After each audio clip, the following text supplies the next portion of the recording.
咁早幾日咧就記協就公布咗，話至少有8個傳媒機構及20個記者及其家人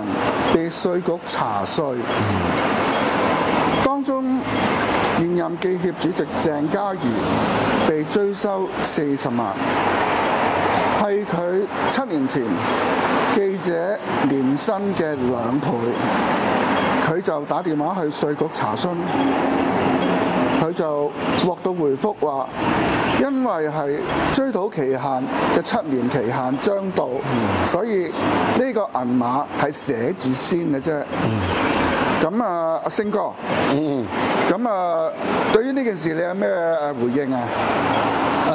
我都係表達自己意見啦，即係我又唔係點回應嘅，因為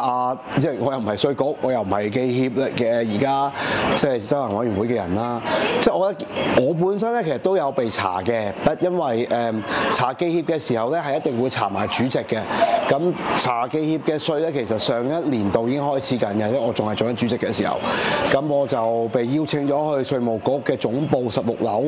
嗰個特別職務組啦，就去交代自己。即係過去7年啊，去攞翻7年前啲我寫嘅稅單啊，我寫嘅收入啊咁樣，咁佢都捉到我一啲嘅即係佢哋話嘅收入，然之後話我未冇去寫翻嘅，咁我喺度寫翻啦，話翻俾佢聽。咁其實不過好彩我就冇被追稅啦，即係我冇被追加嘅，佢只係收翻我23、24同24、25年2年嘅稅，咁大概12000蚊，咁我覺得可以負擔到嘅，咁我都冇太大嘅反對，咁我就交咗啦。咁但係我留意到稅務局嘅官員啦，睇下先啊，呢位係稅務局局長陳思維先生嚇，咁佢琴日就回應個事件嘅，佢就話係好多時資料咧未完成收集，所以都會牽涉一啲估計。其實個核心問題喺呢度啦，稅務局係負責去評稅嘅，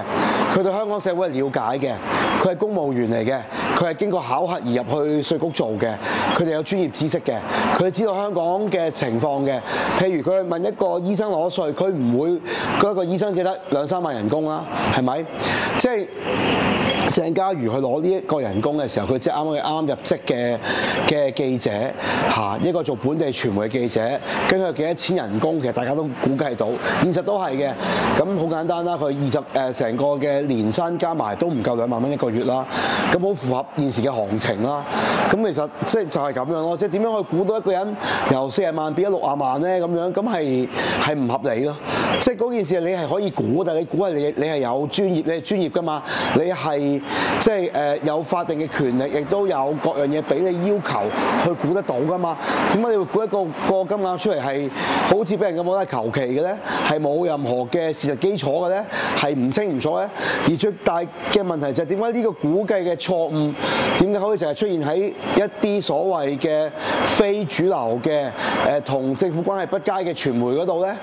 其他傳媒係唔會有啲咁嘅事喎。啲主流傳媒你會唔會估多咗佢稅咧？其他嘅工會會唔會咧？譬如佢哋估記協又係，即係佢收記協嘅稅，就係將記協嗰個嘅話嗰個生意額啊、營業額啊好多，咁點嚟8位數嘅營業額咧？記協作為一個工會，所以成件事係嗰個問題喺呢度咯，即係你要評稅，甚至你話我就嚟到7年啦，我要追，所以我要俾大啲個額嚟去追，各樣嘢都可以解釋嘅。但係個唯一問題就係你嗰個金額係唔合理啊嘛，而呢個金額係反映你嘅專業啊嘛。即係我最後100萬步講，如果你真係要搞呢啲人嘅話，我都唔該你專業啲搞啊，你唔可以求其諗一個數出嚟，跟住就叫佢哋去交。喂，嗰個問題係你係有叫人交噶嘛？如果人哋唔去覆核唔去反對嘅話，佢交咗㗎咯喎，咁你即係你政府係收多咗人錢喎，咁你作為即係我唔明點解呢位局長仲可以話稅局係公平、公正、公開，咁樣叫公正？你收多你人哋得嗰每個月2萬蚊唔夠嘅入息，俾你講到年薪變咗60萬，收嘅稅多咁多，你都仲可以話自己公正？咁係唔得㗎嘛，所以嗰個問題就係即係呢度咯。咁啊，其實咧，依你喺呢行嘅認識咧，有冇其他行家都有啲唔同情況關於稅務嘅問題咧？其實就主要都係呢一班咯，即係呢8間傳媒機構啦 ，VNews 啊佢哋，咁 VNews 嘅即係唯一嘅工作人員啦，佢哋YP 佢都有同我講過個情況，佢一問我有冇俾人追稅，我話佢查咗我嘅，不過佢就非常之略有良心地冇，即係我諗冇 charge 多我稅咯，因為其實我自己做嘢啦，我要供養父母啦，咁我各樣嘢其實同埋我有捐書啦，咁所以我嘅稅額唔會多嘅，咁所以呢個都係合理咯。咁但係即係其他嗰啲，譬如YP 佢哋就話，哇，稅局估佢嗰個利得稅收入好高，咁佢係冇可能噶嘛，即係佢嘅收入係有限噶嘛，都係每個月都係1-2萬到嘅啫，只係，咁所以又係計咗一個咁嘅數額出嚟咯。咁即係呢個就係問題嘅，即係估係冇問題嘅，問題係你估出嚟嗰個數你係要專業噶嘛，你係估咗嗰啲人係有幾多錢噶嘛，咁你同埋點解就係出現喺呢啲人手上？你唔會估一間其他公司會估多咗，你又唔會喎，係咪？譬如你會唔會即係最簡單呢排第一個的士司機，咁你唔會估個的士司機收入每個月月入有5萬蚊咯？佢都有機會有喎，反而仲有機會過記者啦，係咪？而且你諗下記者嘅收入，譬如鄭嘉如當時效力嘅公司為例，係有幫佢報稅㗎嘛，咁你點會得出鄭嘉如會每個月有幾萬蚊收入咧？佢公司幫佢報都唔係呢個金額啦，即係咁嘅情況咯。